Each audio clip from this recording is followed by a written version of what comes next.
অনেক হয়ে গেছে, সিরিয়াসলি অনেক হয়ে গেছে।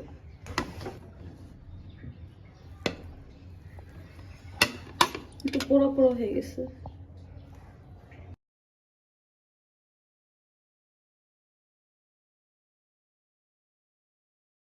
নিজে রান্না করে এখন খাচ্ছি, ঠান্ডার মধ্যে কাজ করতে ভালো লাগে না। কার কার বিরিয়ানি পছন্দ কমেন্ট করে জানাবেন, আর খিচুড়ি পছন্দ? আমার খিচুড়ি পছন্দ। ধোয়া উঠতেছে,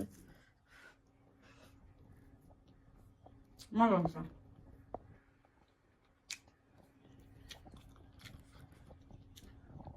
সব থেকে ভালো লাগতেছে ধোয়া উঠতেছে গরমটা, এটাই ভালো লাগতেছে।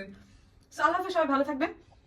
আর কে কিভাবে বিরিয়ানি রান্না করেন কমেন্ট করবেন, আমার ভুল কোথায় ছিল রান্নার ধরাই দিবেন। আল্লাহ হাফেজ সবাইকে।